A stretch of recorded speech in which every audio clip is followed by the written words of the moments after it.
আসসালামু আলাইকুম। সামারি লেখার পদ্ধতিটা নিয়ে আসছি। একটা সামারি শিখবেন এবং মনোযোগ দিয়ে শিখবেন। পরীক্ষার মধ্যে শুধু সিস্টেম মোতাবেক লিখে আসবেন। আপনার টেনশন, আপনার কষ্ট বেশি করার দরকার নাই। একটাই শিখবেন ইনশাআল্লাহ। এটা স্পেশালি কার্যকরী বেশি হবে দুর্বলদের জন্য। যারা মুখস্থ করতে কষ্ট হয়, পারে না, অনেক সমস্যা হয় তারা। সামারি লেখার নিয়মাবলী এখান থেকে শুরু করবেন।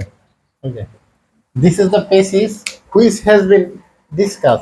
আবার অনেকে ডিসকাসের পরে আবার অ্যাবাউটও দিয়ে দেয়। না, ডিসকাসের পরে স্বাভাবিকভাবে অ্যাবাউট প্রিপোজিশন হয় না। এরপর এখানে মূল বিষয়টা লিখবেন পেসিজের। এটা এটা তো পারবেন, এরপর একটা কাজ করতে হবে। এখানে পেসিজ থেকে গুরুত্বপূর্ণ 4-5-3-4টা লাইন এখানে লিখতে হবে। গুরুত্বপূর্ণ লাইনগুলো লেখার বুদ্ধিটা মনে রাখবেন। যদি কোনো পেসেজের মধ্যে সাল থাকে, এটা গুরুত্বপূর্ণ লিখবেন। তবে একটা কথা আমি আবার বলছি, হুবহু কোনো লাইন লেখা যাবে না, কখনোই না। হুবহু কোনো লাইন লেখা যাবে না।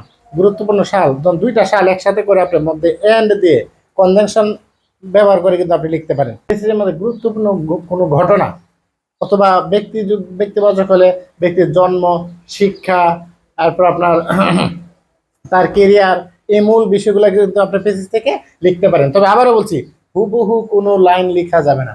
From this pieces we can learn and know many things which will be useful in our future life. এটা রাখবেন। আমি কিন্তু এখানে মধ্যে ফাঁকা হয়েছে, কিন্তু আপনি কিন্তু ফাঁকা দিয়ে লিখবেন না।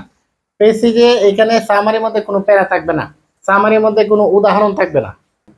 চার তিন তিন 4 ভাগের 3 অংশ লিখতে হবে। এক পৃষ্ঠার 4 ভাগের 3 অংশ লিখতে হবে। লেখা সুন্দর রাখতে হবে, এটা চেষ্টা করবেন। এটা সুন্দর লেখা, সুন্দরের এখানে অনেকটা ব্যাপার থাকে।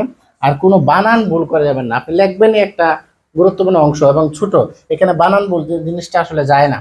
প্যারা বা লাইন ফাঁকা করে লেখা যাবে না, এটা মাথায় রাখবেন। প্যারা বা লাইন আপনি ফাঁকা করে লিখতে পারবেন না, এবং স্বাভাবিক আপনি সুন্দর করে স্বাভাবিকভাবে ধারাবাহিকভাবে লিখবেন। আর কি বলছি, এটার মধ্যে নাম্বার থেকে 10 চিন্তা করা যায়।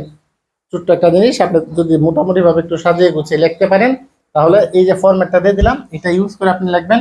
আশা করি মোটামুটি ভাবে ভালো নাম্বার পাবেন।